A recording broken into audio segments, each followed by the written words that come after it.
Hello.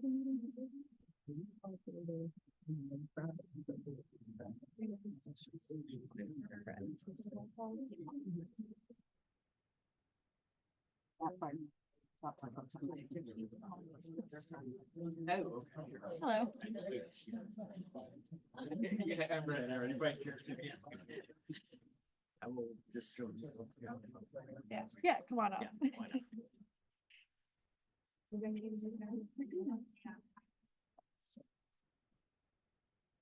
morning, everybody. Hi, I'm Natalie Oshrin. I'm the vice chair of the Charlottesville Albemarle MPO. Ned Galloway, our chair, is on his way, so I will be giving brief welcoming remarks and then calling the meeting to order before turning it over to Brad, who will call the other half of the meeting to order. So thank you all so much for being here, for coming over the mountain to join us on this side and for coming all the way up here.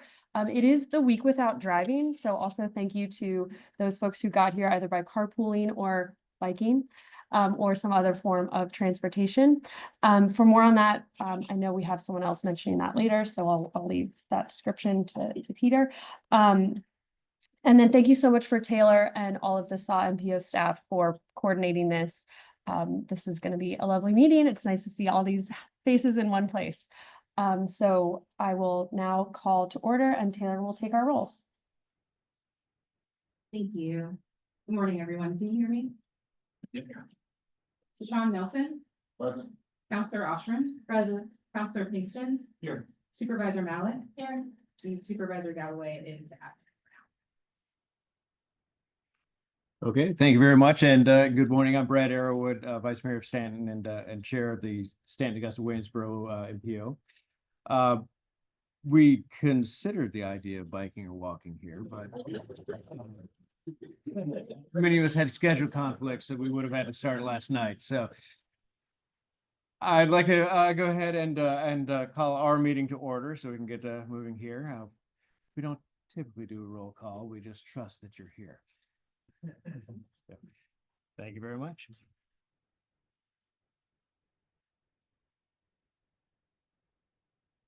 Thank you. And I want to cover just a couple of housekeeping items before we get started on our presentations for the day. So at the conclusion of today's meeting, box lunches will be available on the tables right outside for those who have the opportunity to RSVP with Gretchen. We have this meeting space until 1 p.m. So you're welcome to enjoy your lunch in this room. Any of the chairs and tables outside are in the courtyard until that time. Restrooms are straight down the hall behind us and to the left, with water filling stations there as well. The Wi-Fi in this room is UVA guest with no password required. And finally, there are 3 primary exits in here in the case of an emergency, one immediately to the left and to the right, and then one straight back the hall down past the coffee bar.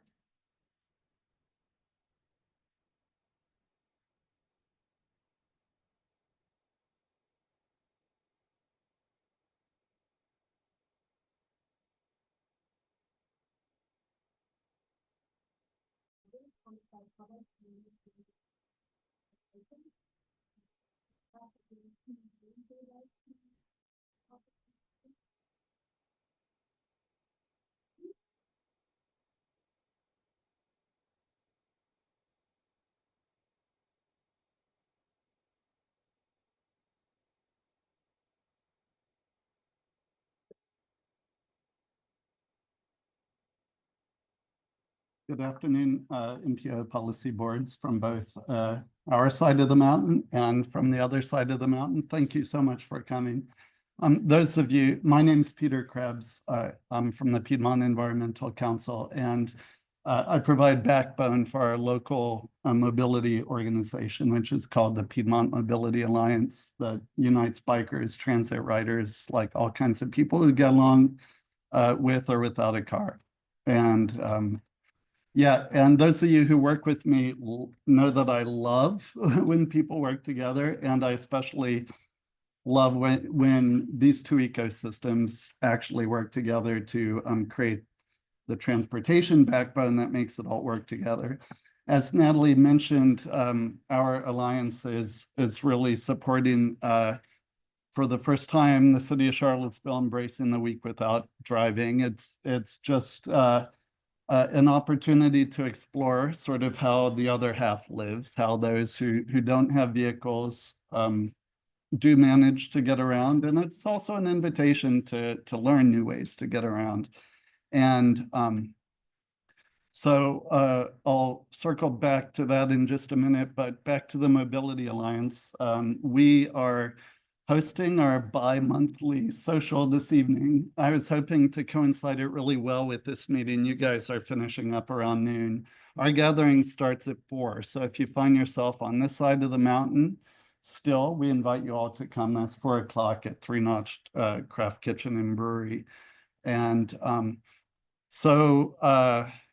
yeah, so then I wanted to sort of circle back to the without driving thing. And your joint agenda is actually super exciting. I love love all 3 of the big items that are on it, and they are going to be extremely helpful for folks getting around who choose to not have a car or who don't have that option. And I'll just give a sort of quick life example. So I'm trying to make it work, the without driving thing this week. And yesterday I had to come to, I was already in Richmond and tried to get back. I didn't have my car. The only option for me in the end, I tried everything I could figure out, was an $85 Lyft to get from Richmond to here. And at the time, you can probably imagine, and you would have done the same thing. I was jumping up and down saying, I wish we had something like the Afton Express to get to Richmond. Like, so you guys are doing actual work that that makes a big difference. Like going to someone's memorial service is kind of not an optional thing, right? You kind of have to do it. And so I did what it took to make it work. Would have been easier if I were going to Augusta County than Richmond. So thank you all for your good work.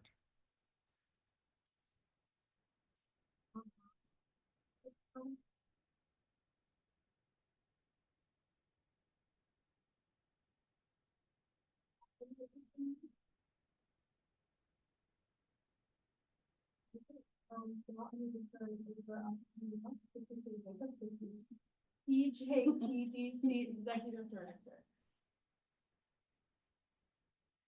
Thank you, Councilor Ashton. Good morning, everybody. I have prepared remarks. I'm going to put them in front of me so I don't skip anything that I'm supposed to say. I'm Christine Jacobs. I am the Executive Director of the Thomas Jefferson Planning District Commission. I would like to welcome chairs, vice chairs, members of both Charlottesville Albemarle MPO and SAW-MPO for being here. We're really pleased to be holding this biannual meeting. As you all recall, we did not hold one last year. We started doing it every other year. So we're really happy to see you guys this morning. I'd like to first begin by acknowledging the staff who made this collaboration possible today. Taylor Jenkins, who led the organizing efforts with support from Paula Mellister from SAW-MPO. We've got Gretchen Thomas standing in the back by the doors. She organized our coffee and our lunch, made our name tags, is ensuring that we have official meeting minutes today. Ann Cundy and her team from CSPDC and the good work that they're doing alongside my team. And then everyone who helped with setup and breakdown. And of course, all of you all as guests and our presenters today, who you'll hear more about later. Our 2 MPOs have been holding this meeting since 2015, when it was established as a way for us to communicate, collaborate, and share resources for transportation planning projects that benefit both of the metropolitan planning organizations. The meetings were formalized by a memorandum first signed in 2017 and then reaffirmed 6 years later, a copy of which is included in your packet. The MOU identifies this 37-mile segment of Interstate 64 and the parallel route US 250 that connect the Piedmont and the Shenandoah Valley regions, functioning as a critical link within the state's transportation network, both for regional transportation, interregional travel, and interstate commerce. The MOU states that the 2 MPOs will conduct multimodal transportation planning activities within the corridor in a mutually beneficial manner, including reviewing each other's long-range transportation plans, transportation improvement planning documents, and providing letters of support and comments specific to projects within the corridor. But beyond the technical tasks outlined in the agreement, the document only formalizes the shared commitment that has fulfilled its activities for over a decade. The MOU also represents something unwritten, which is the shared trust that each MPO values the expertise of each other, the priorities, and the community contexts with which we work in. This partnership continues to prove that transportation challenges don't stop at jurisdictional and regional boundaries, so neither should our solutions. It's worth pausing here to acknowledge that none of this work has happened in a vacuum. Our success is the result of committed staff, engaged board members, and local leaders who understand the value of collaboration. Thank you to everyone who has played a role in upholding the MOU and the countless hours that you all devote to ensuring that our regions move forward in a coordinated and thoughtful way. The collaborative relationships built through the MOU and the joint meetings have not only improved transportation options for residents, but have also strengthened our ability to apply and compete for state and federal resources. We look forward to our productive discussions today and to many more years of successful collaboration. I'll now pass it over to Ann Cundy to talk about some of the work that has been completed together. Thank you.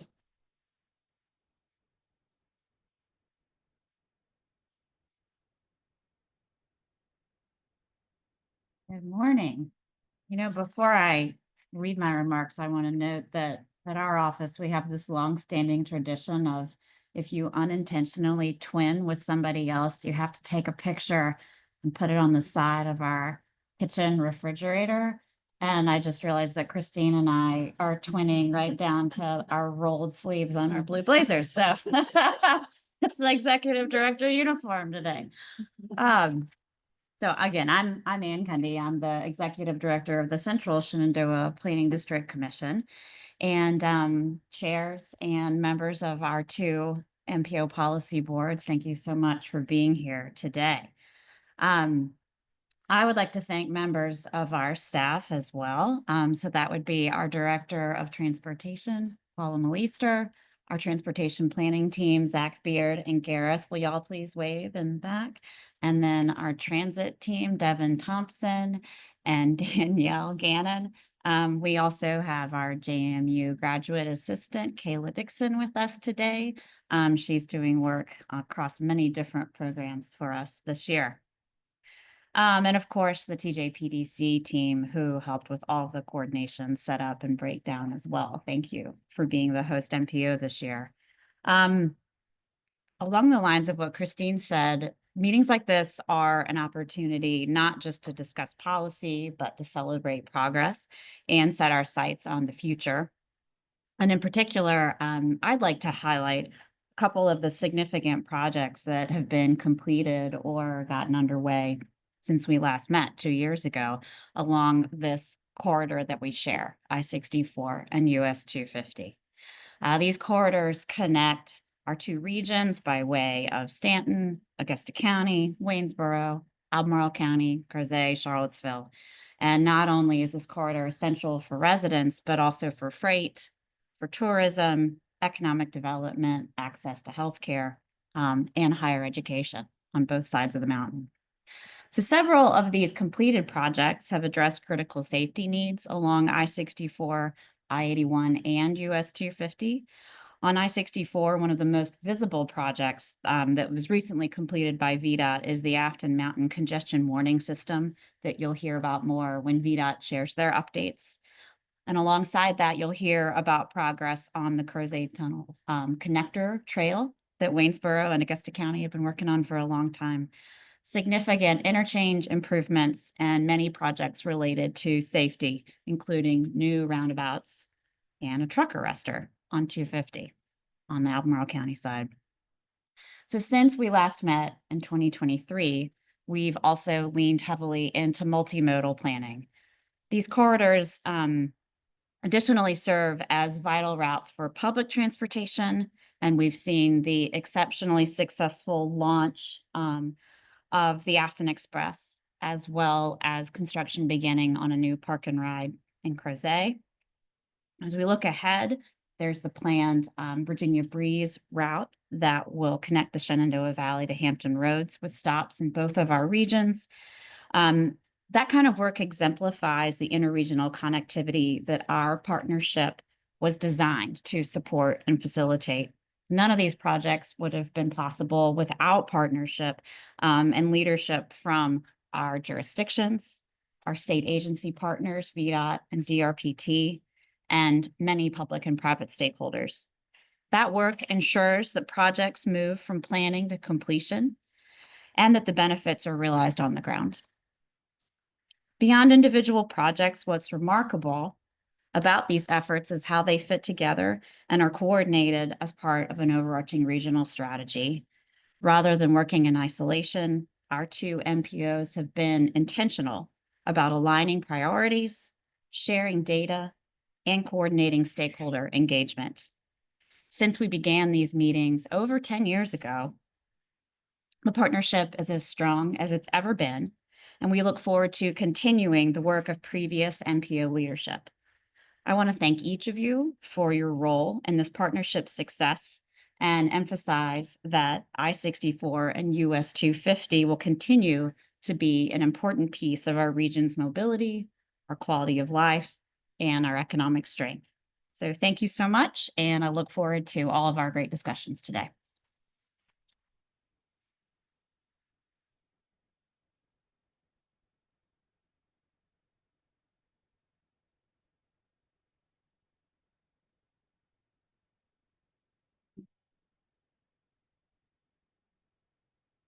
No.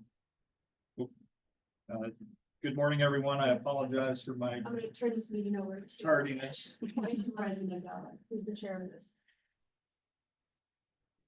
Appreciate everyone's patience this morning. Thank you for the opening remarks. So next up, number 5, we have our first presentation, which is CARTA and Express. Taylor is going to be taking that. Good morning, everyone. Thank you for being here. I am going to introduce some of our presenters this morning. We have a wonderful curated assortment of presentations I hope you'll find both informative and engaging. Our first presentation this morning, I'm going to invite Devin Thompson up to speak about the Afton Express. Devin is the Transit Program Manager at the CSPDC. She has been with us since she was an undergraduate intern and has been served in many roles over the last decade plus and has worked on just about every program, but is really our transit master and guru of all things related to our Bright Bus system, including our Afton Express route. Devin's responsible for managing our turnkey contract with our service provider to keep both of these services running, and she facilitates all the planning and studies that go into making these things possible. So join me in welcoming Devin this morning. Good morning. Again, my name is Devin Thompson. I am the Transit Program Manager at the CSPDC. As Paula said, we oversee and administer Bright Bus Transit with Afton Express Commuter Bus as one of our routes.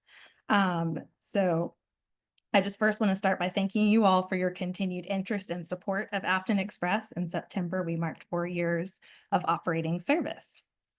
So today I'll be just giving you a brief overview of Afton Express, go through some of our ridership trends, program service highlights, upcoming service enhancements, and future projects, all of which have been documented in our 2024 annual report. So like I said, we would not be here without our partners, which is you all. So Albemarle County, Augusta County, Charlottesville, Staunton, Waynesboro, and University of Virginia, along with the Department of Rail and Public Transportation. Through the years of studies and financial commitments, you all have brought to life a vital service that connects our communities. Through DRPT, we were able to start service with demonstration grants, which come at an 80%, 20% match. So thank you, DRPT. And then from there, the funding switched over to 5311 rural funds, which is a 50-50 partner match. Last year, we applied for and received transit ridership incentive program funding. Then that works to ease the local match requirements while expanding service. So through TRIP, we can keep the local partner match low while executing these planned expansions, incrementally increasing the cost to our partners over the next few years. So just a brief overview of where we're going. So trips originate in the western side of the mountain. So at the Staunton Park and Ride Lot, at Staunton Crossing, Augusta Health, Waynesboro Park and Ride Lot. And then after traversing the mountain, the buses stop at UVA at both academic stops and medical stops. West Main Street at Amtrak Station, Downtown Transit Center, the Omni Hotel and Downtown Mall, and Wegmans and Fifth Street Station in Albemarle County.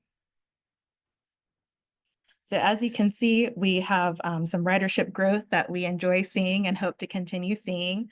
In 2021, when we first launched for the first 4 months of service, we saw just about 2,000 passenger trips and then jumped up to about 10,000, 16,000, and 19,000 in subsequent years.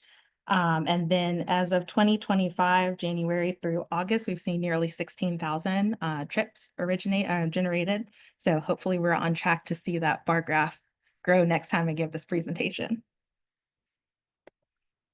And again, like I said, I would go over some highlights that we've seen throughout the year.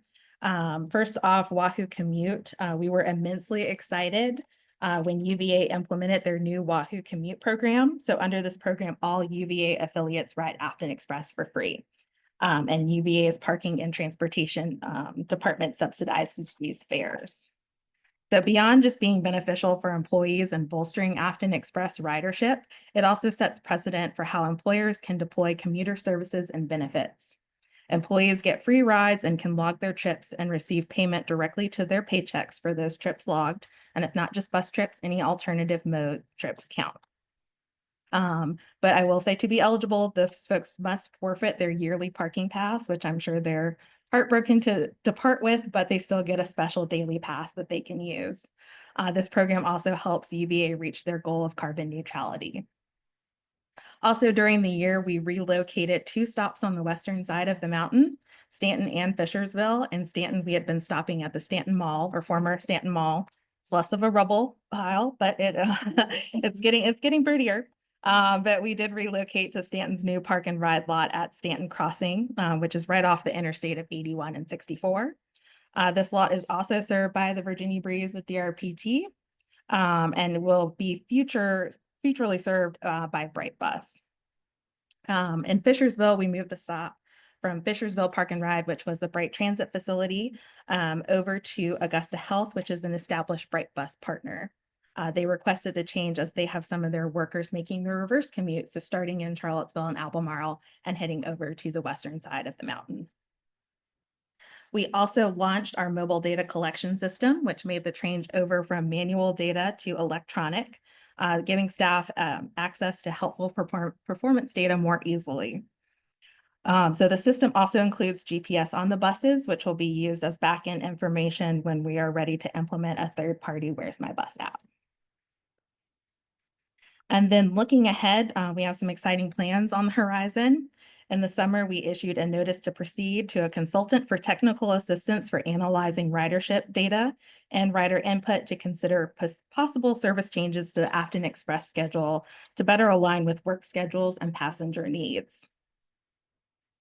Since the inception of Afton Express, those work schedules have shifted in a way that we wanted to revisit and improve upon the schedule that utilizes the potential of all of the fleet, continues to serve our current riders, but also opens us up to new potential riders and serves the commuters' needs in their best way. A new proposed schedule is out for public comment through October 11th. So if you know any riders, make sure they get their piece in before we look at implementing that new schedule in November of 2020 this year. So as long as there's no mutiny on the bus and they seem to enjoy that specific schedule, we will move forward with making that change this fall. And this will modify some of our start times and better align with those work schedules and include a 5th trip in the morning. For the Crozet Park and Ride lot, like Ann mentioned, while we await construction of that park and ride, we are coordinating with Albemarle County and Jaunt on how to best serve that lot and expand connections. And then lastly, we made application for and were awarded DRPT's Commuter Assistance Project grant for transit marketing. So we are in the process of launching a multi-pronged marketing campaign that includes photography for updated photos to use in campaigns, a graphic designer to develop marketing and advertising materials to be used in those said campaigns, and then an advertising through TV and digital ads like geofencing, weather app ads, and social media. And so I'm just going to end on this note of some 2 very kind words that were expressed by riders through our annual survey. And this is just 2 blurbs of many that we received through our annual survey. Most of these comments center around saving money, reclaiming their time, environmentalism, open job opportunities, reduced stress, found community, praise for the drivers, and they do have their favorites, and saving wear and tear on their vehicles. So thank you again for your time and interest, and let me know if you have any questions. Thank you. Any questions or remarks here? I will say that I often, any chance I get, in particular, champion this particular commuter route. I wish our region would be having other ones that would serve from different directions, because this has proven to be such a success. So I appreciate all the work that everybody's doing. All right, keeping us on track. Statewide rail plan update, and is that Taylor Holton? Oh, you got to go for Carter. We skipped one. Not keeping us on the right track. Misplaced on. I'd like to introduce Taylor Jenkins, who most of you probably already know, but Taylor is the Director of Transportation for the TJPDC, and in this role, she oversees regional planning initiatives for rural transportation, the Charlottesville-Albemarle MPO, and multimodal programs. Prior to joining TJPDC in January, Taylor held roles at the Virginia Department of Rail and Public Transportation, Michael Baker International, and the Virginia Department of Conservation and Recreation. Thank you, Paula. Good morning, everyone. I'm happy to be one of our transit presenters to kick us off today, specifically talking about the Charlottesville-Albemarle Regional Transit Authority, or CARTA, as it's lovingly known. While today we will discuss the activities that are currently taking place with the authority, we will also talk about the long and sustained progress that really got us to this point today, especially with the Regional Transit Partnership. So several of you have worked in this region for many years. Conversations about regional transit planning stretch back nearly 2 decades, if not more. One of the major studies that explored the idea of a regional transit authority was the Charlottesville-Albemarle Regional Transit Authority report that was completed in 2008. This study explored creating a regional transit authority to improve transit services and provide an alternative to driving in the region, and resulted in the draft legislation that was approved in 2009, by the Virginia General Assembly. That legislation specifically authorized the creation of CARTA, with Charlottesville and Albemarle as its first 2 members. Accompanying legislation that would have allowed for revenue generation by referendum vote was unfortunately not successful at that time. So these conversations continued over the years, and there was another study that was conducted in 2017 called the Regional Transit Coordination Study. This study again explored the idea of a transit authority and led to a recommendation to create the Regional Transit Partnership as a committee of the Charlottesville-Albemarle MPO. So it was really intended to serve as that first step to getting us to a regional transit authority, and it served a critical role in the region for consensus building, communication, and coordination among transit providers. Our region has quite a few transit providers. So Charlottesville Area Transit is operated by the city. Jaunt operates demand response and commuter services in 7 jurisdictions, and University Transit Service at UVA, not to also mention their school system transportation. We have microtransit services in our region now, and other various forms of micromobility. So there have always been a lot of transit partners in the region, and the Regional Transit Partnership really has provided that forum for regional discussion that we've needed. So starting right after they were established, the RTP really got to work. And so there are a lot of studies on the screen that they've completed since then, a lot of plans, as a lot of people like to joke. But what you'll see is that all of these led to direct action and the region taking action on those recommendations that came out of that. So in 2018, one of the first deliverables was the RTP strategic plan that identified goals, objectives, and the scope of the RTP. So what do we want to accomplish? What's going to get us from A to B for our regional transit authority?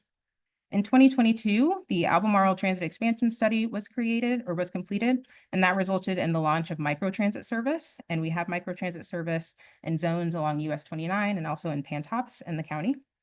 In 2022, the Regional Transit Vision Plan was also completed, and that established our regional transit vision in the region. We had an unconstrained and a constrained network that was developed in that plan, but we then had to step back and say, well, how are we going to pay for all of these services that are identified in this plan? And so that led to the Transit Governance Study that was completed in 2024 that guided the formation of governance structure. It explored revenue sources. It looked all around the state to see what other transit and transportation authorities are that exist. And it talked about funding structure for how we could fund those services in the Transit Vision Plan. So the recent activities, since the governance study was created, one of the recommendations that came out of that was that we activate the existing authority that was already on the books, that was approved by that legislation in 2009. And so in March 2024, the Charlottesville-Albemarle Regional Transit Authority Working Group of staff members from the PDC, from Albemarle County, and from the city started to meet and started talking through, well, what would individual bylaws look like? What does our enabling legislation say? What would the steps be if we wanted to activate this transit authority? Not long after, in December 2024, there was a joint meeting between Charlottesville City Council and the County Board of Supervisors, where they both voted to activate that authority and officially join it, appointing 2 members each. February of this year, we had the first meeting of the Regional Transit Authority. And then in September, we received a letter with our first non-voting member being appointed, and that is DRPT. So what's actually in the enabling legislation and bylaws? It identifies that the initial board of directors would have 2 representatives from the City of Charlottesville and Albemarle County Board of Supervisors. It also identified that other jurisdictions in Planning District 10, so Fluvanna, Greene, Louisa, and Nelson may join the authority by request. It also identified up to 4 additional non-voting directors representing interests of agencies or institutions that can join. So DRPT is the first one of those. And then the bylaws additionally allow for finance and technical committees to be set up at the time that those are ready. One of the first major activities of CARTA. So earlier this year in January, the TJPDC applied on behalf of CARTA for a technical assistance grant with DRPT to really take the services that were identified in the Transit Vision Plan and other recent plans that have been completed to get us a cost estimate and implementation plan for each of those services. So what does implementation look like in the short, mid, and long term? What would that cost? Anything from operations to capital for actually getting new services on the road. So we were awarded that as of July 1st. And so that study, after it develops the implementation plan, some of the tasks that were included in that include service identification. So what other plans have been completed since the vision plan to make sure all of the priorities are still the same. Task 2 would get us that implementation plan, and then task 3 would be the draft and the final plan. And so we are shortly about to kick off notice to proceed for that, hopefully next month. And then after that, we have a 20-month schedule for completion. That's my last slide. Any questions?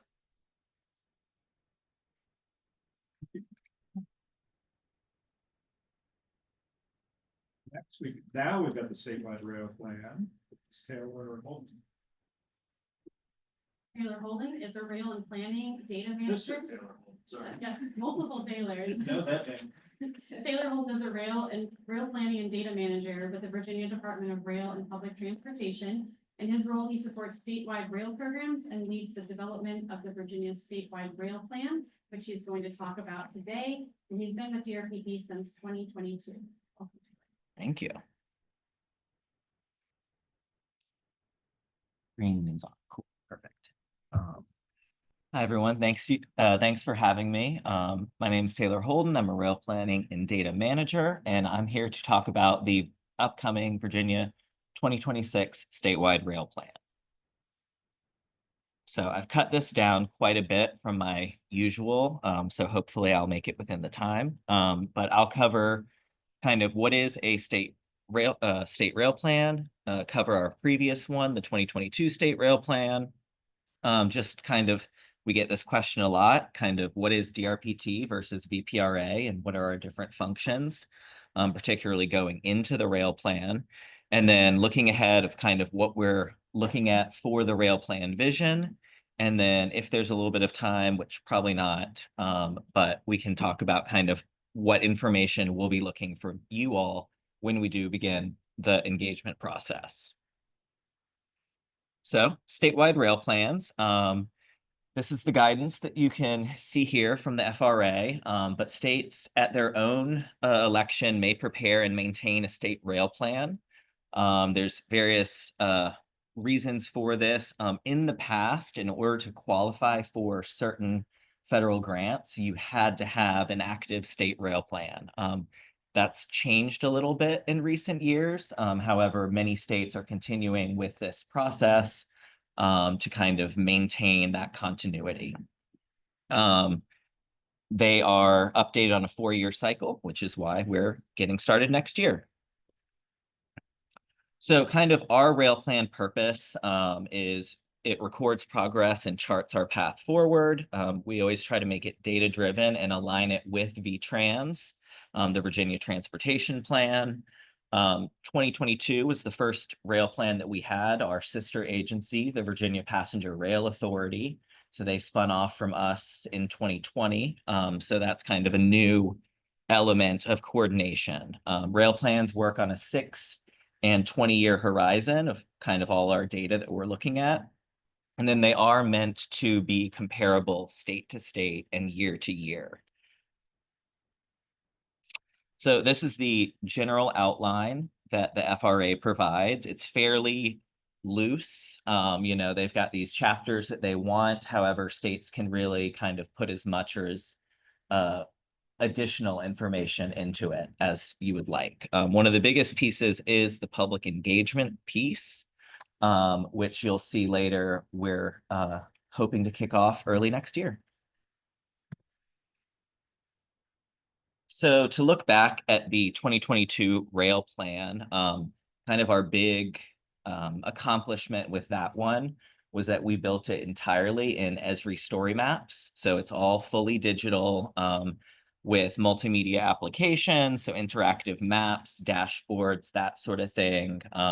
We really thought that that kind of brought it to life and made it a little more accessible for people. And FRA did say that that was kind of the first one in the nation, and they accepted it in that fully digital format. So we're going to continue that. And then kind of some of the other major things happening during the previous rail plan, like I mentioned, the creation of VPRA. We were still in the infancy of figuring out, you know, who's doing what, how do we work together, you know, when our projects are kind of going from our planning stage to their implementation stage. Transforming Rail in Virginia is their big project through deals with CSX and Norfolk Southern. They have acquired, I should know off the top of my head, over 200 miles of right-of-way, though. And their kind of keystone project there is building the second long bridge over the Potomac, which will connect, allow for much more service, passenger rail service. And then also kind of right around the same time was the passage of IIJA and some of these new FRA funding programs that I'll also talk about. So just kind of briefly looking at the story map platform, we really liked it because it had a nice centralized web page, chapters across the top so you could easily navigate between them, links that you can send to a direct, you know, page or section of it and make it a little more accessible. And then you can also dynamically filter all this data in terms of like the rail network, passenger rail, that sort of thing. The project lists and tabular data kind of could become more interactive things that you can edit and sort of change around with, explore, you know, what's happening in your region instead of just statewide, that sort of thing. And then it also gave all of our data reporting in one place that you can also download those ArcGIS layers and use it for your own purposes as well. So the Virginia rail landscape. I think most of you are fairly familiar with DRPT and what we do, but this is kind of our broad overview slide. We are the catalyst to connect and improve the quality of life of all Virginians through innovative transportation solutions, and they like it when we include that. So I am on the rail side. So you all are very familiar with our transit side. Our rail side is a little smaller, in particular because we, the Virginia Passenger Rail Authority kind of branched off and took a lot of those responsibilities with them and added a whole bunch of new responsibilities. So we do still maintain 3 freight rail grant programs. And then on the planning side, we do kind of the statewide planning and long range planning, which is what I just hit there. And stakeholder coordination like this. VPRA alternatively, they took the operations oversight, so the actual Amtrak service, and then we work on long-range planning, and then when it gets to design and construction, they're the ones doing that, like with the Long Bridge or the expansion into New River Valley as well. They own right-of-way and infrastructure, which was a part of why they needed to become an authority separate. And then in the future, particularly when the 95 corridor is separated between passenger and freight, they'll be able to do their own dispatching as well and provide higher priority for passenger rail in that corridor. Other agencies that we do work with, safety, SCC is kind of the one who handles safety regulations. VDOT obviously has intersections at the crossings and that sort of thing. And then on our freight side, we work a lot with the Port of Virginia and VEDP. So one of the big programs that we have that we've been working on from the FRA is the Corridor ID program. The goal of that is to be a comprehensive intercity passenger rail planning and development program. Kind of what that is that in theory, it will create a pipeline of projects for these corridors that would be finished with NEPA and PE and ready to move on to construction. So Virginia applied for 2 corridors, both of which are relevant to this region. There's the DC to Bristol corridor, which is an extension of that Roanoke service that is currently being extended to New River Valley. So we'll be studying that. And then the Commonwealth corridor is our first east-west connection. And so, you know, as you all probably know, currently, if you want to ride Amtrak, you have to go up to DC and then catch one of the connections there. And so we want to make that east-west connection. You will note we also we're studying both the Newport News and the Norfolk routes in that process. So we'll be starting step 2, the service development plan, in early 2026. There are almost 70 corridors in the nation that were accepted into that program. None of them have moved on to step 2 yet. FRA is kind of figuring out exactly how this is still going to work, but we're expecting to see the needle move on that soon. And then, so this work will kind of be occurring at the same time as the rail plan next year, but it will go on beyond it. So looking ahead for the 2026 rail plan, our current schedule here is that we will enter procurement this fall. We're going to put out an RFP hopefully this week for our consultant support. And then late this year, we'll begin kind of the data collection element. We're already updating all of our GIS layers right now in preparation for this. And then the public engagement kickoff will be early 2026. That will include public meetings, that will include direct stakeholder outreach to MPOs, localities, that sort of thing. So many of you will be contacted during that, and hopefully we'll also join the public piece as well. Then we'll work on the plan and most likely get it submitted at the very end of the year. FRA accepted the 22 plan in February of 23, so we do have a little bit of time into 27 to kind of get that to them. So the CID service development plans will be kind of starting during the rail plan. They'll sort of kick off at the same time, depending on how fast we get moving on either one, and then it will continue afterward. So that means that we'll be getting that large public outreach portion for the rail plan and capturing that, but we'll still be working on the details of the service development plans for those corridors kind of as the rail plan wraps up into the next year. A note, our rail plan does not include specific policies, but they often evaluate and inform those changes. So for instance, we're working with the Virginia Passenger Rail Authority right now on a statewide stations policy of kind of, you know, what is our station development policy as a Commonwealth.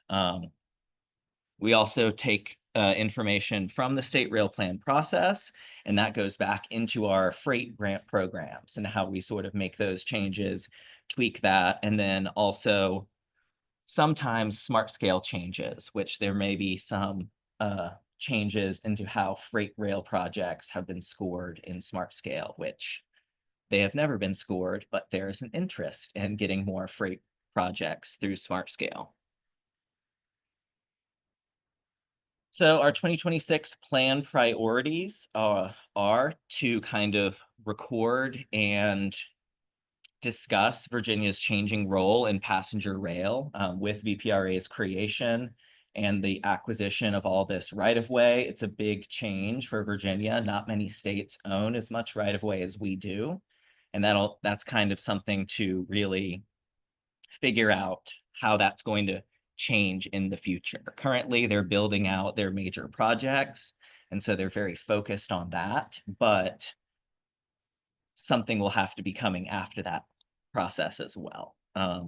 We'll also discuss DRPT's renewed focus on freight rail, kind of in our agency. We'll build on the 2022 digital success, so we will still be using the story map format. We really liked that. People gave us a good response to it, so we will be continuing that with an emphasis, hopefully, on creating more tools, dashboards, that sort of thing that can actually be useful for people outside of just our agency. And then we'll also kind of evaluate the progress since all these major changes of VPRA, TRV, IIJA, post-COVID passenger changes, and that sort of thing. In particular, the IIJA reauthorization is coming up next year. So that will determine if programs like Corridor ID, the Railroad Crossing Elimination Program, if those receive more funding into the future. And then that's kind of what I hit on with the changing landscape. And then the Amtrak fleet renewal. There's all these new corridors. Everyone wants more trains. There's already a backlog in getting more train sets. And so how do you kind of deal with that in expanding passenger rail? And then artificial intelligence and other changes that are things that we can see or things that we can't even understand how to expect. So what we'll be asking you all for kind of in these meetings, we're going to set up various different meetings with stakeholders. So how have you used the 2022 rail plan? What worked? What was missing? Have you even seen it? What rail data do you need? Ownership, contacts, future development. You know, as I've said, VPRA owns a lot of right-of-way right now. In some places, those transactions have been finalized. In others, they're still, you know, the process is ongoing. So we get a lot of those questions that we'd like to be able to answer. But then also, how can we better support you? What rail issues do get brought to you as planners? And then what don't we know to ask as well? It's kind of the, you know, let us know what would be useful for you. And with that, please stay tuned. We've got, you know, as I said, we'll have a lot of engagement kicking off in the new year.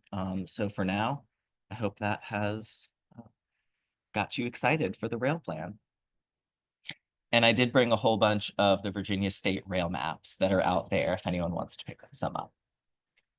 Thank you. We got a couple of questions here. We'll go with Councilor Austin and Supervisor Mount. Yeah. I turned it off, so just stick them up. So on the last slide for your input, what the planners need,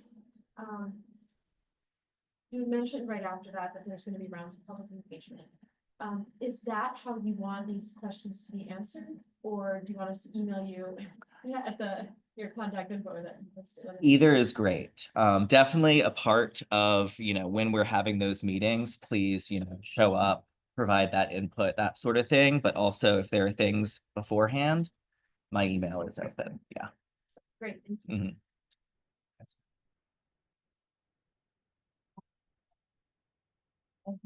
I always have problems getting this to work. So following up on your comment about how some of the right of way that's purchased from CSX is still in process. Mhm. Does that apply to any negotiations on having rails and trails? Because we waited for years to get a process going with that expectation that we were told. I know I'm putting you on the spot. If you need more time, I'll get after you. Let me know. If you have any information about that, that'd be great. Second question, for the Commonwealth corridor, there is an existing track already from Charlottesville. Is that a higher priority than places where they could start sooner than places where you have to go number, like the Eastern Loop, etc.? Yes. Great. Thank you. Yeah. Yes. So for your first question, the rail trail question, that is something that we get often. And VPRA does have a very nice one pager that they've created that kind of says what the contractual limitations are in the various corridors. We will be fleshing that out in the rail plan. In terms of up for debate, no, that piece is fairly set in stone, it seems. And so this is more of the actual county level parcel transfers that are still being sorted out. And then for the Commonwealth corridor, yes, that Buckingham branch line, which is now owned by VPRA, that is the preferred route for the Commonwealth corridor. It's single track the whole way. So there will need to be a lot of sidings added, double tracking in certain areas as well. So that is the missing link, and that is going to be the most expensive piece. But in some of the other areas, all of the other areas already do have passenger rail service on them. So getting that one kind of up and going is going to be the big lift. Siding everywhere. That's Yeah. Questions? I'll come back.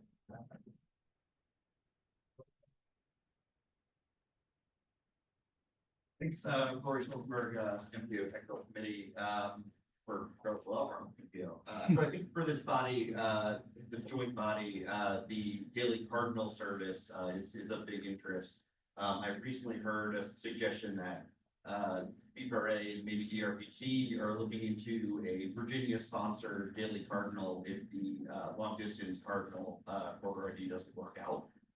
Is that actively happening under ERPT? Would ERPT be driving that planning process? And how does that kind of fit in with the cardinal, the long-distance cardinal corridor ID plan? That is not currently something I've been working on. We're participating with Amtrak. They're the corridor sponsor for Cardinal. And so we've been assisting them with that process. As with our corridors, they've submitted all the materials for step 1 and are kind of waiting for the thumbs up to move into step 2.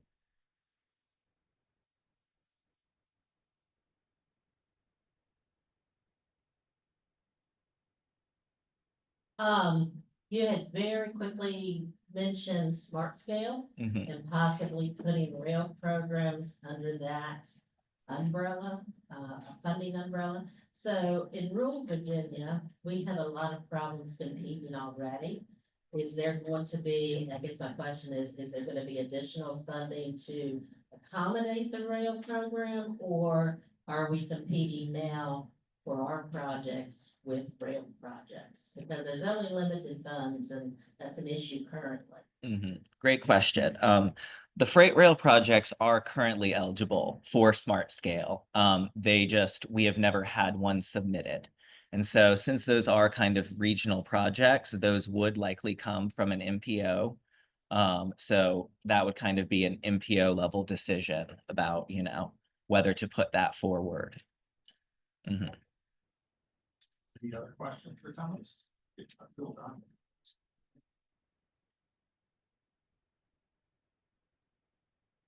You hear me? Yep. All right, Tommy Sofranik, City of Charlottesville Bike and Pedestrian Coordinator. I didn't know about this one pager. I'm looking at it now. That's great. I had conversations with the Rail Authority right when they were in their infancy over our next presentation, but 3 Knots Trail. And I guess something that I'm curious about, and maybe answer hopefully, like, how long do these leases last with like CXX over like right away that's the state owns? Sorry if this is not a. Yeah, as far as I know, they are continuing on into the future. Yeah. I've never been able to get that answer. Yeah. Is that something I can email someone, like a more specific answer? Josh Lineberger at VPRA Okay. would be the person to talk to. Okay, thank you. Mhm. Awesome. The others? I just want to back up what's Brian's point about limited funding. I would say that phrase from the standpoint of smart scale is a gross understatement. Gross understatement that we're limited in funding.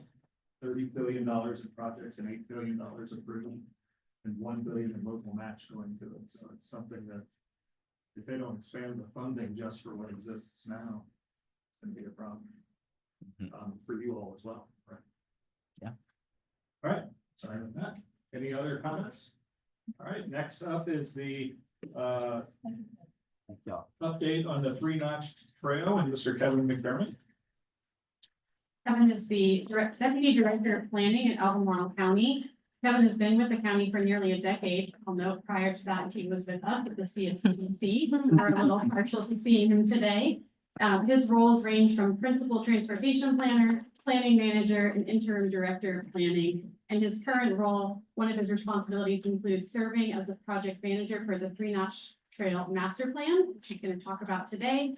And in 2022, Albemarle County was awarded a federal raise grant for over $2 million to complete that master plan, which we are happy to receive an update on now. And just one quick note, this presentation was not included in your packet, but we're happy to send it out after today's meeting.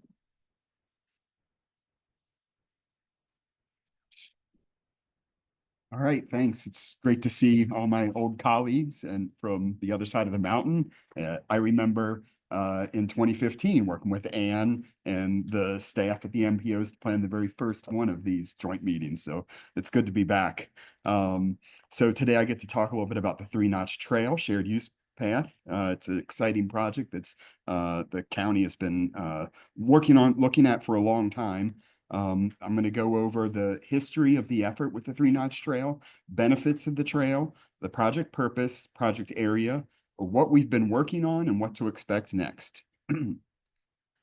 So to start out with a little bit of the history, this was a long-held interest by the county. It's been put in our comp plan since 2015. It was in the Crozet area master plan. It's also in the TJPDC bike ped plan. So all those planning efforts reaffirmed over and over how important this facility was for the county. In 2021, a local group, the Three Notch Trail Group, this is an outgrowth of the Rivanna Trail Foundation, submitted a petition with over 4,000 signatures trying to get the county to move forward with this project. So that's really what pushed us to look at the potential for a raise grant back in 2022. Which we submitted, and that was a planning grant to determine the alignment of the trail, and it was ultimately successful.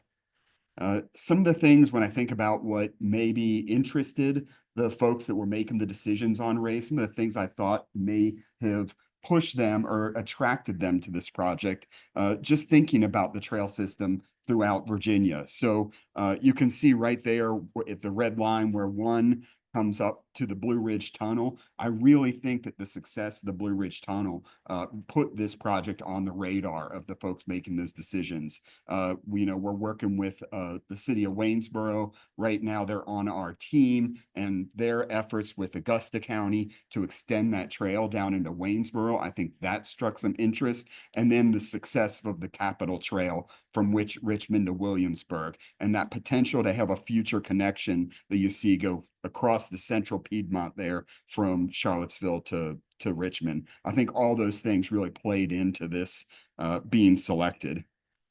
The submittal talked about a lot of the project benefits, the improved safety for vulnerable road users. Since I've been in Albemarle County, we have had a number of fatalities from bike and peds on this corridor. It's really important for us to provide this safe facility. We're also that area, that rural area between the city of Charlottesville and Crozet. It's an aging population, and people 65 and over are much more likely to suffer severe injuries and fatalities from bicycle crashes. So trying to provide a facility that is safe for those people to use was important. It's important for the improved mobility and access for all the residents on this corridor. We're not just looking at the people that are going all the way from the tunnel down into Charlottesville. It's all those smaller connections in between that really make this an important project. The quality of life, of course, there's recreation benefits. There's the benefit to health for the activity that you can get from recreating on this trail. The greenhouse gas emissions, that's a highlight that the Albemarle County climate action policies have looked to address. And, we know we're not going to change greenhouse gas emissions with this, but what it does is it starts to get people interested in biking. And once you start biking, you really start biking more. It opens up those opportunities. So it starts to let people think about another way to get around besides the single occupancy vehicles. And then, of course, the economic benefits in the community. We were looking at the Virginia Capitol Trail, which had a study that showed in fiscal years 18 through 19, that trail stimulated $8.9 million in economic development for the region. So, we see that opportunity in Albemarle County. In general, the project purpose that we're looking to fulfill here is to work with the community to develop a master plan for this project. It will connect Charlottesville to the Blue Ridge Tunnel through the community of Crozet, enhance those community connections that I mentioned, those smaller connections, provide safe and healthy outdoor opportunities, and improve transportation options. What is a master plan? What are we really trying to accomplish with this? We want to map preferred trail alignment. It's been really hard to start this project when you have such a long stretch. We don't know where to start because we don't want to tell somebody build here and then find out it should have been built somewhere else. So this establishes that initial alignment that we'll be able to follow through the whole project. It will be identifying segments of the trail for phasing and design. So if we find these pieces that have independent utility, we're going to move forward with those first. It'll outline those steps to make it a reality and deliver the preliminary designs for those priority segments so that we can quickly turn around and try and make applications to federal sources or state sources to start building this thing. You can see it's a planning project. There's no property acquisition or construction at this time. This just shows you generally what the area of the trail looks like. We're not really constraining ourselves. We know we want to go from the city of Charlottesville through Crozet all the way up there to Blue Ridge Tunnel, but really any potential alignments in that area are open to consideration. So I was going through some of our notes on this, and I realized that 2 years ago, my former colleague Jessica Hirsch-Ballering presented to this same body on this trail. That was back in September of 2023. So I figured I'd just start there and tell you what's been happening since. I think that probably Jessica is a wonderful optimist and probably assumed that project was going to be jumping off within months of that September 2023 meeting. Unfortunately, it didn't quite go like that. Federal processes move a little slower than I even thought.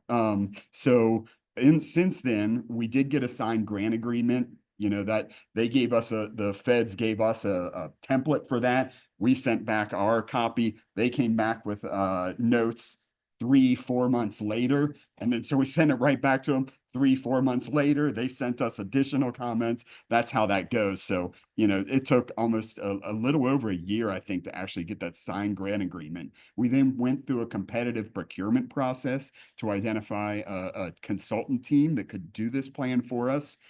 We had about 9 applications. all of them wonderful. It was a tough decision, but ultimately we went with a team that consisted of VHB, Tool Design Group, and EPR Inc. EPR is a local firm over in Charlottesville, so they're really helping out with the local knowledge. Of course, Tool, everyone knows, is one of the premier biped planning organizations, and VHB is a great consultant here locally or throughout the state. So we got them on board. We got the approved scope of work, notice to proceed. I will add another delay right as we were about to get that notice to proceed issued was right when federal funds were really getting pulled back at the beginning of 2025. So we even held on to that notice to proceed for a little while before we were ready to really say, okay, let's move forward, just to try and make sure we could be confident that this was going to be funded. So since then, we started out by creating a technical committee. You can see some of the members of that technical committee here. We do have Dwayne Jones from the City of Waynesboro on that technical committee. I forgot to list the Piedmont Mobility Alliance here, Peter Krebs' organization, the Rivanna Trail Foundation, Virginia Department of Health, the Charlottesville Albemarle Convention and Visitors Bureau all have members on this technical committee and helping us move through the details of this process. We've got a website on Engage Albemarle. I'll show you the link to that in a little bit. It would be great if you all get on there and take a look and follow along as we keep giving updates. Our first public meeting was held back in May of this year at Crozet Elementary. We had 150 attendees, which, you know, that's for those of you that put on public meetings, that's a pretty good turnout. We were really impressed with that, and everybody was really excited. We got a lot of great feedback about what people were going to use the trail for and what they'd like to see in the trail. We put out a public survey and a web map. The public survey was on for about 6 months, I believe. We got about 600 responses to that survey. And we also have a web map that was up there where people could go in and interactively add comments, add lines, tell us about things in the corridor that they knew about, and give us a lot of good information for that. We also brought together a stakeholder working group. And with this, we found people in the community that have been looking at this project for years, people that knew what was on the ground, and we were turned on to them by various others in our technical committee and brought them in, and we rolled out maps. And we did this with our technical committee too, maps of the whole corridor, gave everybody pens and said, tell us what's out there, show us what we want to see and what we should identify. The results of that are really sort of this spaghetti map you see here that shows a lot of the major corridors that we should be considering for this alignment. So you can see there's tons on here. There's even more that our technical committee had identified. So we had a lot of things to look at. And the next step was for us to go out and do site visits. So a couple weeks back, the project team and myself, we spent 2 days just driving all over Nelson, Albemarle, Charlottesville, looking at all these places that people had identified, taking pictures, noting whether or not these might be good alignments, what were positives and negatives about them. We met a lot of people out in the field, some landowners that were very supportive of the project, which was great to see, and then people that were associated with, say, neighborhood organizations where they had open space that they were willing to let us possibly look at for alignments for this trail. A really great time. We've also, our consultants developed a trip potential analysis document. So this document really looked at data like jobs, population centers, destinations that people might want to get to, whether they're community centers, schools, parks, job opportunities, and use GIS to do analysis to see where could we place this trail where it would really be useful for more people. So this helps guide the potential alignments by looking at where we might generate additional trips. The next steps for this, it says ongoing data collection. The data collection is really closing at this point, and we're moving into the alternatives analysis and route selection. So like I said, we've got that spaghetti map. we're going to narrow that spaghetti map down to 3 potential alignments. Obviously, they're not going to be 3 entirely distinct. There's going to be a lot of crossover, looking at rail corridors, as we've heard about already today, the road corridors, utility corridors, stream corridors, open space, anything. All those are on the table, and we're going to be reducing those down to about 3 potential alignments. And then we're going to go back out to our technical committee and the public and say, what do you think about these 3 things? That's the next step. Then we'll be design development starting next year, developing the construction documents and steps for future implementation. And then in 2027, when this project is finally done, this planning project, that's when we'll move into implementation and seeking funds. Some of the immediate next steps that we have here, the mapping of the 3 trail route options, like I've said, some of our public involvement. We've been doing these pop-up meetings where members of the team, members of the county actually go out into the community and they meet people where they are already. We've been doing this at different events around the city, Crozet 4th of July celebration, telling people about the project and asking them what they think about it, getting a lot of feedback that way. There'll be website updates and then a second public meeting scheduled likely in the early December timeframe, where we can present and discuss those trail route options and get feedback to move to the next step, which is reducing those 3 options down to 1. Once we get it to 1, the next steps will really be identifying those key segments, like I mentioned, that have independent utility, figuring out where we want to start with this trail. We can't build it all at once. It's about 25 miles of trail likely. So find out where we wanted to build them to start with, and getting designs and cost estimates for those smaller segments. There will be some ways to stay involved. There'll be 3 more public meetings. Like I said, we have pop-up events. We'll be coming to the board once, probably in early 2026, to sort of present some of these alignments we've been looking at and get the board's feedback. And then again, towards the end, when we're looking for, final approvals. There's the website that I mentioned to you. It's engage.albemarle.org. If you go there, you can see a lot of the projects that Albemarle is working on, but you can select 3-notch trail master plan, and you can come to this website. This is a virtual room that we have where you can click on maps. There's a storyboard up there that you can scroll through that gives you information about the trail.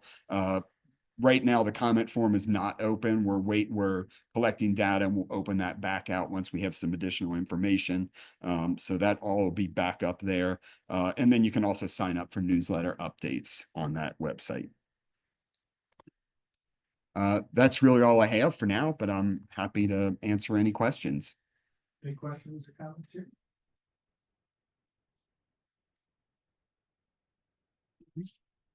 Thank you all. Thank you, Kevin. All right, Taylor, I'm sorry. The only comment is that's very exciting. Very excited. Taylor will make some introductions for our VDOT.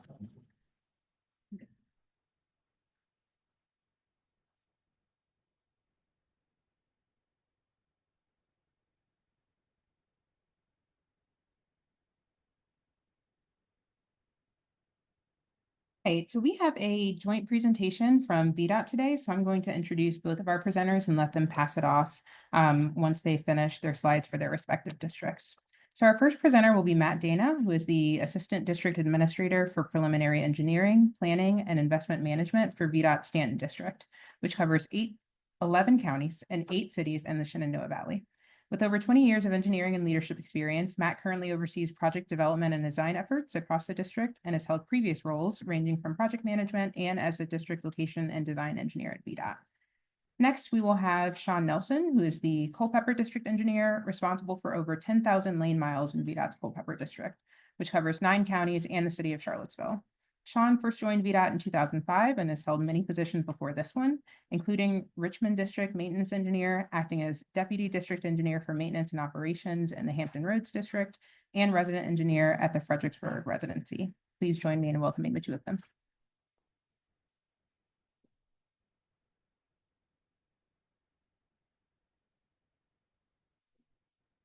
go first.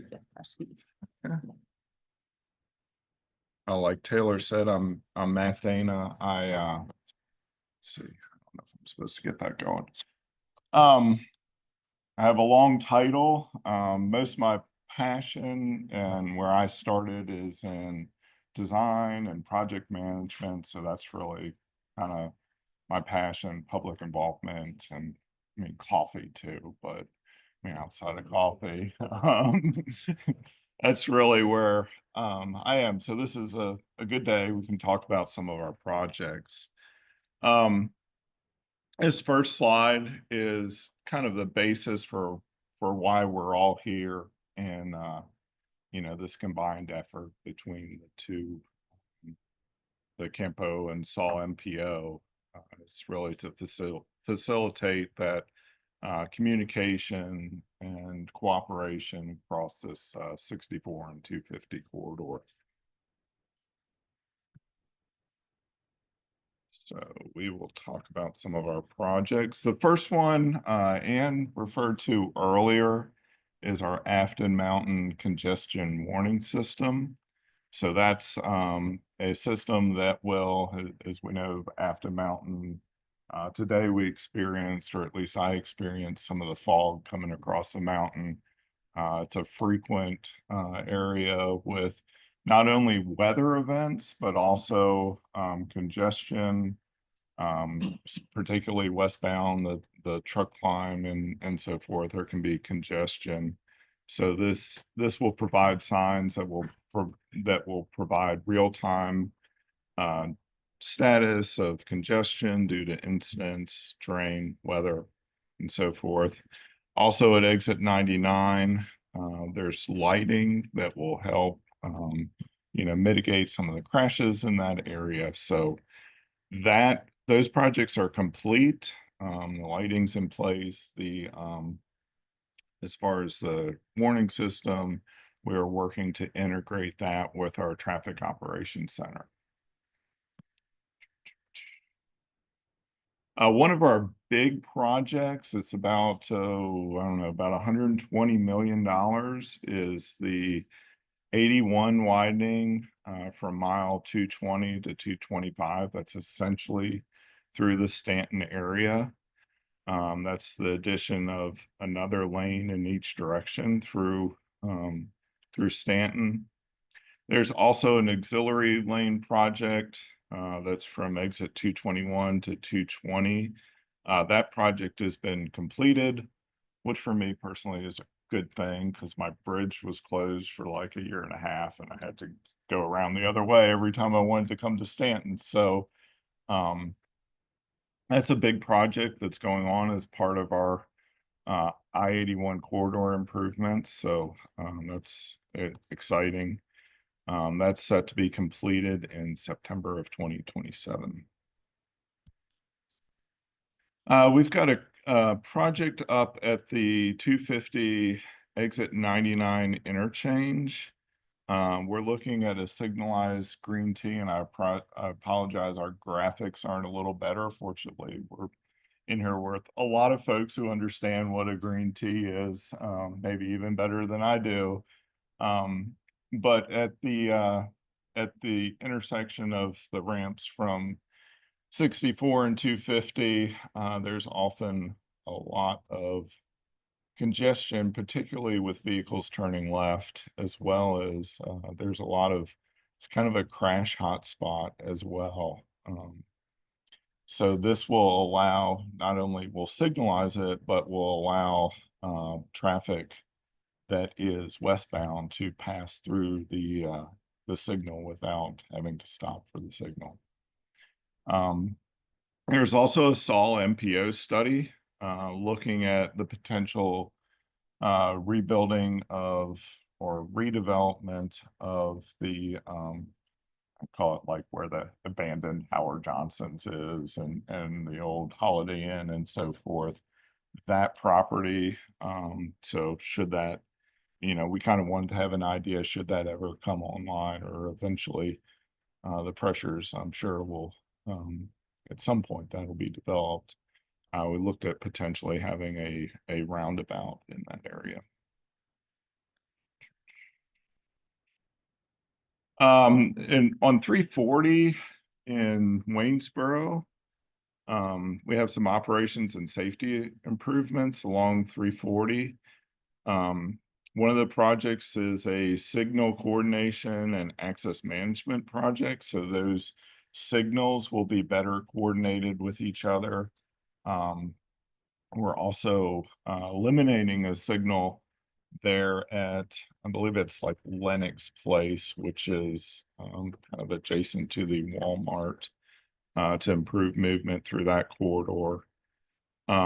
We have some westbound off-ramp improvements. So here's the off-ramp. We will add another right turn lane there at the, that's the 64 westbound off-ramp. Those are under design. Construction starts in 2026. Oh, our Southern Corridor project. We don't do a lot of new location projects in the district, so this has been a interesting project to develop. It's a new 2-lane roadway that connects 340 to Delphine Avenue. Essentially, it goes from where Target is in Waynesboro, parallel to 64 over to Delphine. So that will provide another connection there. It also provides access to the Nature's Crossing Technology Park, where Northrop Grumman is investing $200 million in a new advanced electronics facility. So that project was recently completed. Some of us are in that actual picture there. I think I am standing behind Mr. Wood there, but they don't let me hold the scissors. That's right. The other project, which is pretty exciting, is the Crozet Tunnel Connector in Waynesboro and Augusta County. That provides a connection from downtown Waynesboro to the western portal of the Crozet Tunnel. So essentially, it starts from, it's like across from where the kombucha place is, if you're familiar with 250. I'm not a big kombucha fan, but it's not too far from Basic City there. And then it'll go from there under the railroad. Did I mispronounce kombucha? Yeah. Okay. All right, good. Sorry. So it'll go from the kombucha place to the western portal of the tunnel, and so you can tell my dog Spirit's pretty excited about that. She is waiting for the VMI guys who stole the capstone to return it, but hopefully that'll be back soon. And I think that's about all I got. So that starts in March of 2026. So that's pretty exciting, especially for those of us. I like to run through there, so we're pretty excited about that. And I'll pass it off to Mr. Nelson. Thanks, Matt. So good morning, everybody. It's a pretty exciting time in transportation. At the department, we're really focused on delivering a portfolio of projects to the citizens. We've gone through this thing now with Smart Scale, where projects are coming in the pipeline, and it is our job to get those projects on the street and delivered back to the citizens of Virginia as fast as possible. So we're running on a hamster wheel right now, trying to crank things out as quickly as possible in the most effective way we can. But it really all starts with planning. I think the efforts that both of these groups do, the MPOs, the counties, to try to look ahead to figure out what are the needs of the citizens and how can we impact multimodal modes of transportation, economic drivers, and a multitude of things. Here in Culpeper, we've been assisting with these efforts, and I like to call this is where we have our menu for Smart Scale, right? what types of projects are we looking at for the future? We've endeavored multiple performance planning type studies to look at the Ivy Road corridor. We've looked at Barracks Road. We're currently looking at exit 118, and we're looking at exit 120. So the goal of this is to come up with a menu of projects that the region can get behind together, not compete against each other, but really get behind together to put forward in smart scale or other types of funding sources. I think yesterday is kind of a testament to how fragile our transportation system is.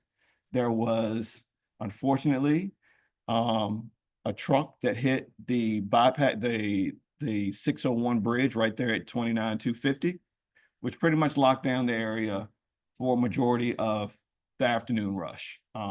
Very thankful that we could get it open as soon as we did, but it's kind of, we need to use these planning studies as an opportunity to look at resiliency within the system also to figure out where we need to focus at on improvement. So this is just kind of an idea to kind of go over the menu of options that the region has to pick through to determine what the infrastructure looks like in the future. All right, next up, you want to talk about some of the projects that are almost getting ready to go out the door.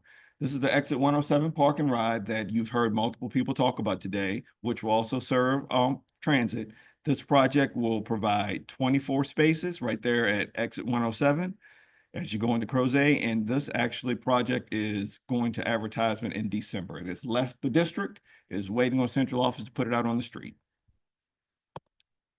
The next one, this is a pretty good project that is near and dear to me. This project is the Fontaine Interchange, which is a portion of a bundle of projects that is in active procurement right now. This project will relocate the 29 northbound to 64 westbound turning movement to the interstate up to the Fontaine Interchange. Our actual technical proposals for this are due tomorrow. We hope to have price proposals on the 3rd of November, and the goal is to go before the CTB with good prices to have this thing awarded in December. This is a design build project. It includes the Fontaine Interchange. It also includes the city streetscape project and also a round 5 smart scale project at District Avenue, which is at the border of the city in Albemarle County. So we look to move this project forward.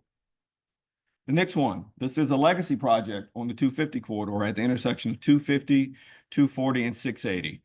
This is on an active construction project that is a design build bundle.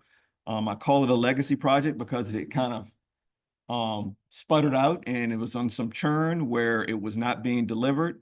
We added this project to an existing bundle and we're able to move it forward. So we hope that this will increase the safety at this intersection and some of the operations. Project is currently ongoing right now, and we hope to have it finished sometime this upcoming spring. The next, the project that we've completed. This is the DDI right there at exit 124. This project was completed in spring of 2024. If you've driven through that corridor, you will notice that the operations have improved immensely through this corridor. So we are grateful for our construction partners to deliver this on time, on budget, and I think it's a great project for the region. Next project, this one was completed also in the spring, was a part of that bundle with the design build. This is at the bottom of Afton Mountain, right there at 250, 151, a roundabout.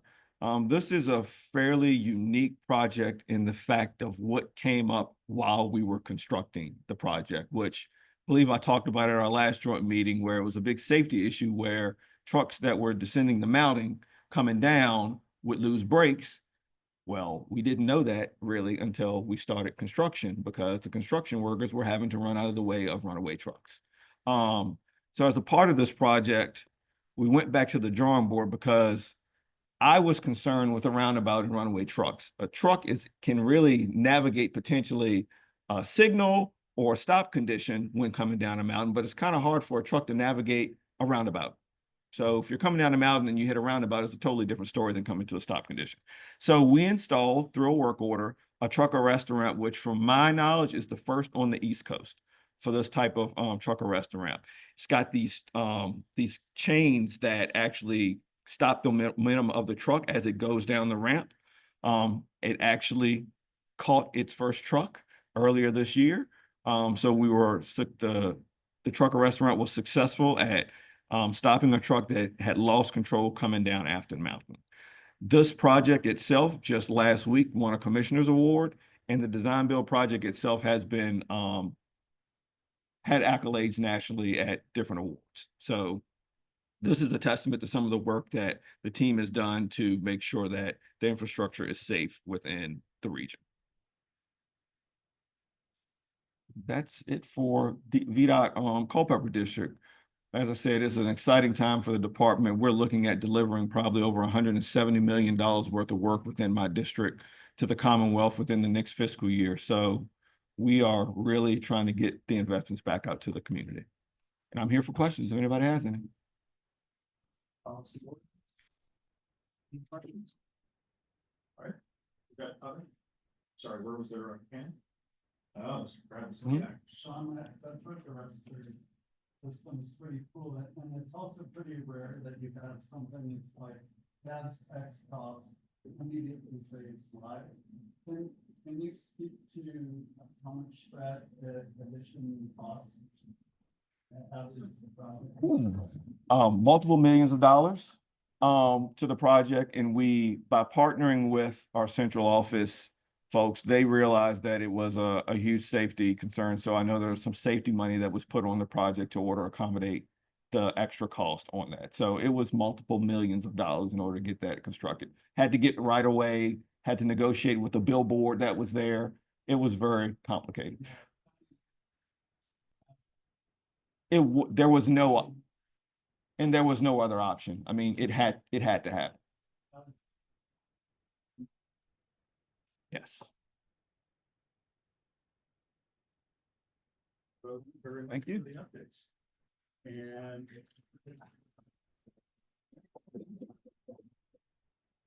all right, and Taylor will be introducing our next presentation.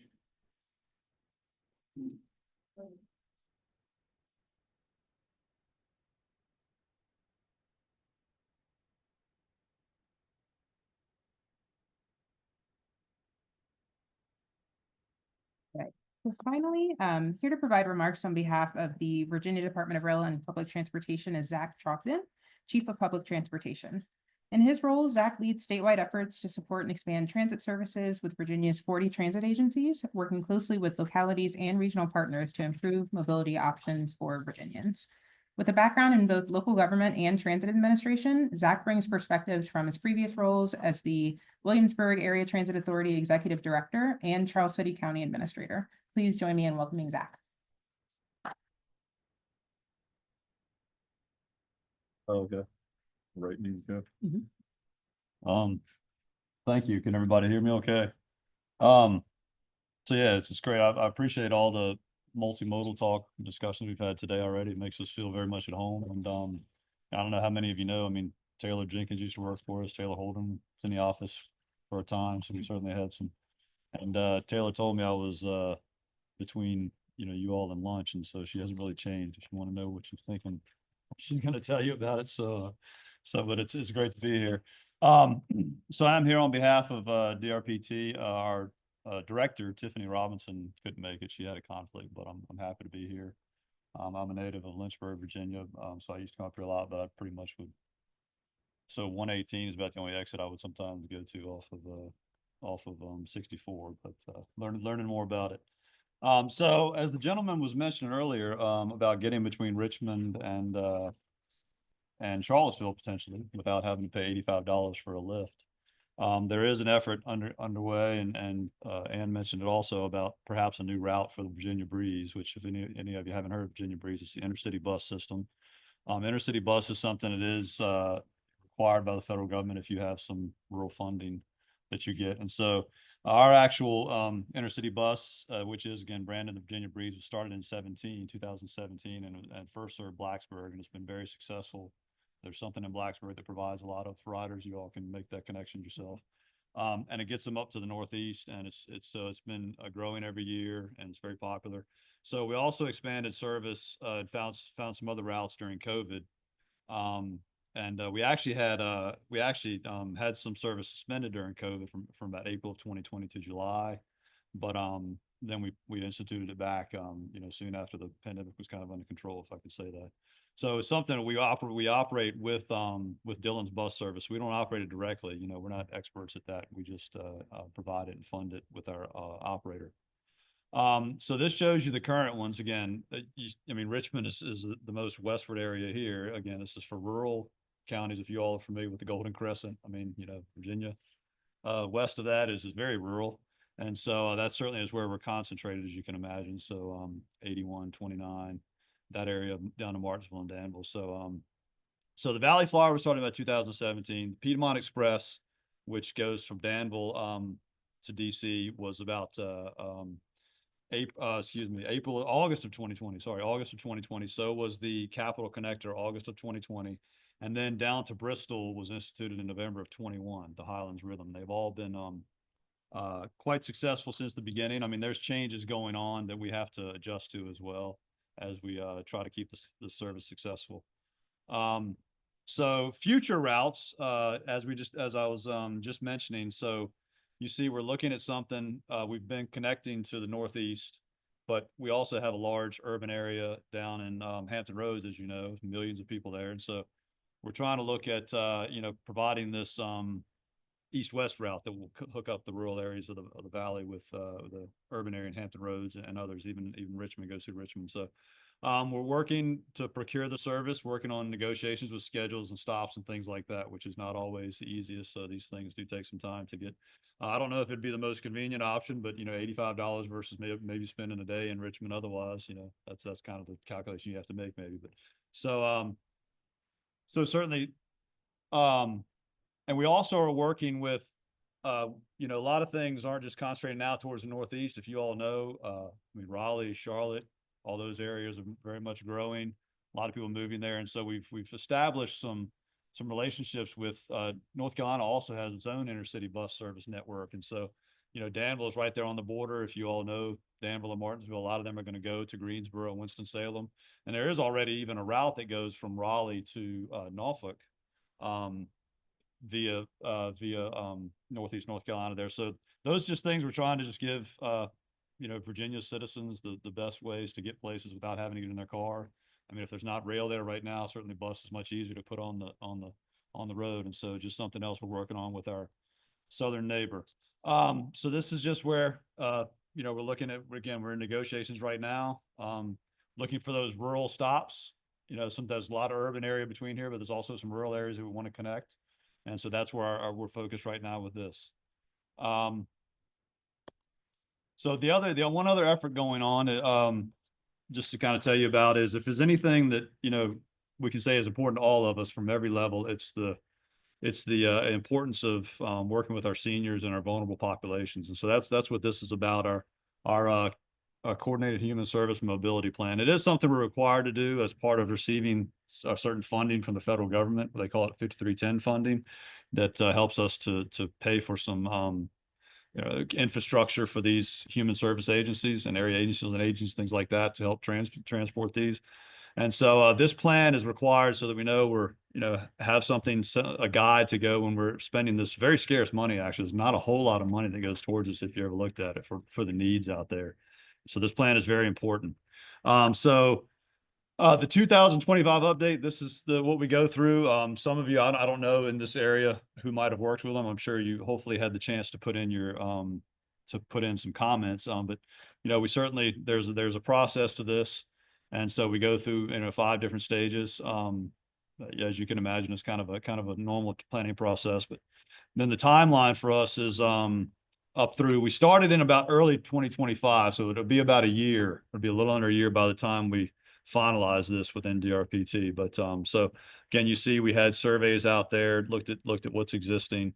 And again, these are things that are sometimes hard to crack. It's not, you know, you have people spread out all over the place in rural areas, especially. I mean, you know, I see Mike out here with Jaunt. They do a lot of this stuff as well. And so, so this is something, you know, just trying to stretch our dollars as far as we can. So very proud of this process. But it's something important that we're working on right now. So look for that to come out in December. Another thing we have going on is that we are looking at our merits capital and operating program. Some of you may, merit stands for making efficient and responsible investments in transit. I can't believe I remember I was about to fumble that, but I've heard it enough. But it's our program that we use. It prioritizes and scores projects that are issued to DRPT. So we are prioritizing the greatest things. And so, I mean, what we feel the most important things according to, our policies and the code and laws. And so, so again, it's heartening to see that we've talked so much about multimodal here today. I mean, as part of this process, we've really looked and I want y'all to know Virginia really does invest a lot I think we invest a lot in public transportation, especially if you consider like some of our neighbors to the south, North Carolina, South Carolina, Georgia, maybe being some of our competitors. We really do put a lot more into it. I don't know if I'm saying something controversial here. I mean, some of the high tax states, maybe to our north, I mean, we really are close to trying to invest like they are with hopefully maintain a little less tax burden. But it's been part of this process really shown that to me more. So as part of that effort, we've just been charged with trying to make sure we're still stretching those dollars that we are putting into it and putting them in the right places. So as a requirement to review this, when we got into it, we really set some goals we want to look at as part of this. One of them was that our current formula sometimes we think puts a little too much emphasis on some of the inputs, which is like you get operating cost influences some of what you get. And if you can tell on the face, that sounds like it's quite inefficient. The more you spend, the more you'll get. Don't really want, that's not necessarily how it works, but if that sounds bad, it looks bad. So we're trying to look at what comes out of these efforts more to reward agencies or to provide more funding. Also, that's also the performance-based allocation. So we want performance to drive this more. And also, those of you that have worked with the formula know it's quite complicated and it's going to remain complicated in some ways. So we're trying to simplify it some. And then sometimes allocations can be unpredictable. I don't know that we cracked that code looking at this, but that's another thing where you just, sometimes it depends on the funding, sometimes it depends on what all these different agencies in the state are doing that can depend on how much your agency will get. So those are some of the challenges.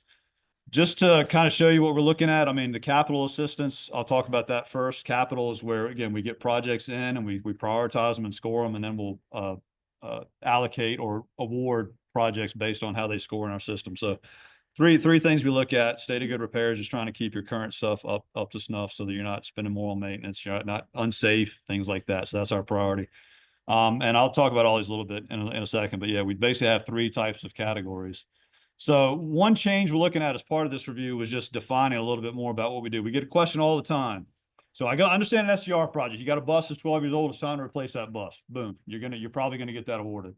But what if something doesn't have a straight out 12-year life? It's just you got an HVAC system. You don't know how long was supposed to necessarily last. Some people may last this. So that's where you get into these minor enhancements. So we need to define that a little more and have a category for that so we don't get that question every year about 1,000 times. What exactly is a minor enhancement? So that's more for our sanity maybe to make these changes, a little more transparent.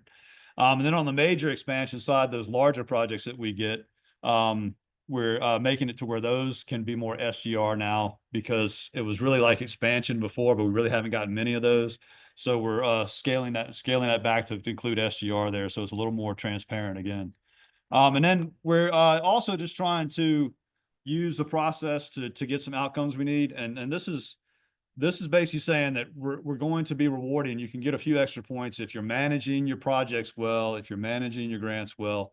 And you might be saying, well, shouldn't people be doing that? Yeah. One thing I'll say is that, these last, I wouldn't even say several years, the past, when so much money was being pumped through the system, there's a capacity issue sometimes, and people were moving that stuff through. And so sometimes, the capacity to manage some of these projects has been difficult. And so we've had to just say, look, we need to maybe see about whether this project is going to get done or whether we should kind of refocus. And so this is about saying, if you manage your projects well, if you're, really putting stuff into applications, we can give you some, we want to provide those incentives so our money gets put through efficiently, projects are applied for at a good time, and just adds a little bit of a carrot to that. So that's what that's about. And so those are some of the changes. I mean, the operating assistance, again, it's kind of complicated right now. It goes in, I was talking about the sizing metric a little bit. So you go in with some of these things where how much service you provide, and then that gets adjusted by some of your performance characteristics. That's the way it goes now. And we're going to keep that, but what we use now is what's called a trend adjustment. So you're basically judged about how well you're doing against those that are moving up or down versus statewide average.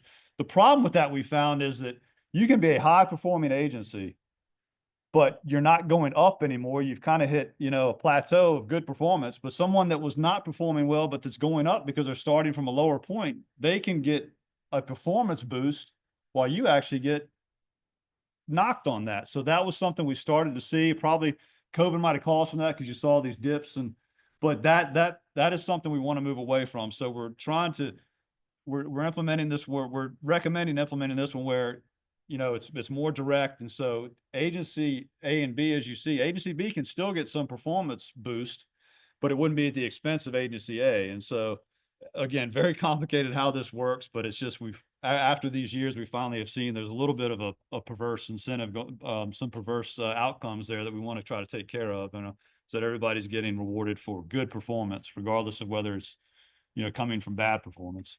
And so this is what the new one would look like. Again, I'm sure this looks all like Greek to you all, but it's a little more direct. And again, we can have, you know, if especially our agencies in here that are in the operating formula, you know, we can certainly talk with you to try to kind of explain what's going on. This will be, you know, up for approval at some point, but a little more direct in terms of measuring your performance versus saying, if you're performing well, but you're not performing as well as some of those coming up, you shouldn't get punished for that. So, and there's a timeline for, you know, just potentially how we'll go about that merit review. There's one other thing I would mention very quickly, and I mean, like I say, Mike's in the room and others, we've been going through a 5311 study about, and I know there's a lot of rural agencies up here that get some of that money. And so just pay attention to that, I guess. Again, some of you have been involved in that. So 5311 is the rural money that comes from the feds that we then distribute. And so needs in the rural areas have been growing faster, which is great. Service has been expanding and things like that, and needs are being met, but needs are also growing sometimes faster now than the revenues are growing. And so we've been having a look at how we might have to tweak some things so that we don't hammer agencies, and, you know, a lot more cost isn't going to the locals and stuff, but, you know, the money is still able to fund essential services and stuff, and we're not making promises we can't keep. So that's been difficult, but it's you know, good and bad stuff. So I think that's it for me. Thank you very much, sir. Any questions on the policy board?